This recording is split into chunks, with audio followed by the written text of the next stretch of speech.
keep it moving. Kentucky 85, number 15 Arkansas 77. Mark Pope gets his revenge. Wild week for the Wildcats, get blasted in Nashville, then to go to Fayetteville, beat their former coach. UK has now won 6 of 7.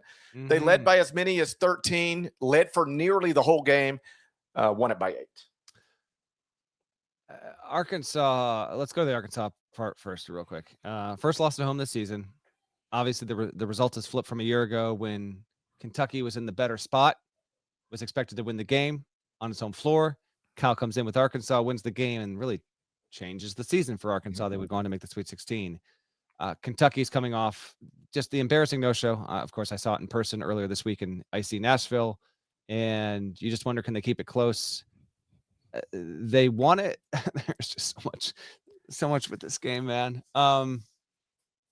By the way, Acuff continues to be awesome. Like, even in the loss, he's just an awesome player. Just another amazing freshman. Doug Shouse.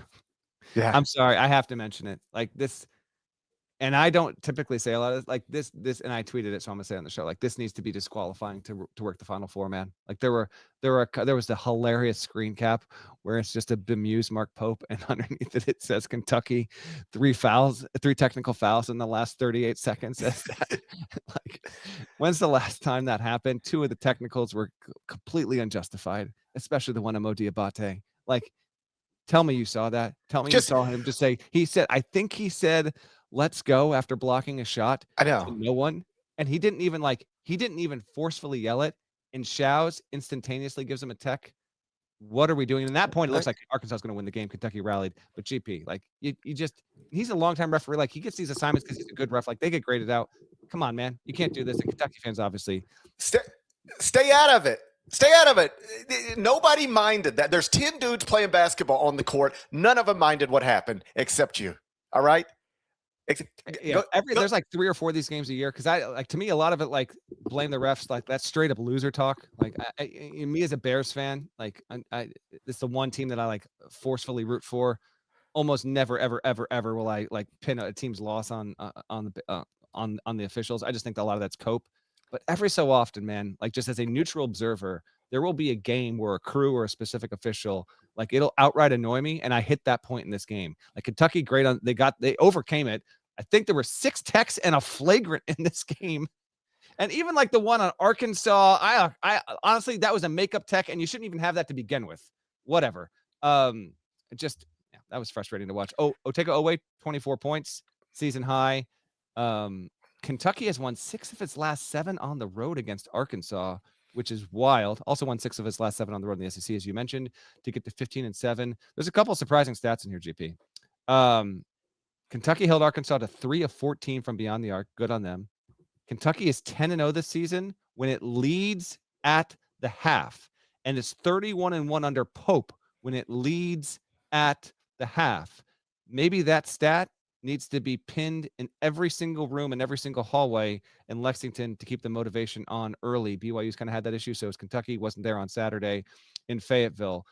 The 8-point win, courtesy of Kentucky's SID, 8-point win was the largest margin of victory for an unranked Kentucky team in a road game against a top 15 team ever. It's just shocking. There's never been an unranked Kentucky team that won by a bigger margin against a top 15 team on the road than what we saw on Saturday. That's pretty wild. And then by beating Tennessee and Arkansas this season, both of them being ranked, it's the first time in Kentucky's history that Kentucky has been unranked and won multiple road games against ranked teams in the SEC. These are just shocking. These are shocking to me. Now, Kentucky is typically ranked, so that situation doesn't emerge all that much, but highly impressive. Malachi Marino, I thought, had himself a really nice game. Trent Noah, like, he pops in, adds 9 there. Good on them. If you're Arkansas, this is kind of like talented team. This is just kind of the thing where, and Kentucky's had these as well, don't get me wrong. But it feels like there's going to be a couple games where they just can't get it together and they lose when they shouldn't lose. That's the case here. I sent it out on Twitter, GP. Kentucky it's got us all fooled. Routed by Michigan State. Lost the game you shouldn't have lost to at home against North Carolina. No show against Gonzaga. No show against Vandy. Got just rung up big time against Bama. But it's also now beaten Arkansas. Come back big to win against LSU. Got the win over Indiana. Didn't have any issues with St. John's. It's been trending in the right way. But I am done. I am done trying to predict Kentucky. I'm just telling you that I am now convinced that no matter what I do with Kentucky in the NCAA tournament, I will be wrong. It doesn't matter. I have no, it's a roving target, but good for Mark Pope. That's a big time response after the obliteration in Nashville earlier in the week. Yeah, just circling back to the technical fouls, like go sit courtside at an NBA game and hear the way these people talk to each other. I mean, I understand different things, but like we would be wise to move more that direction. Maybe not entirely that direction where every time you make a shot, you tell whoever was guarding you to S your D, but like you shouldn't be getting a technical foul for saying, let's go. All right. That's outrageous. And every once in a while, the refs would be wise to just let it go. It's fine. Nobody's bothered by what just happened. The only person who can make something of this moment is you. Everybody's cool with what just happened. You're the only one who can turn this into something more than it is.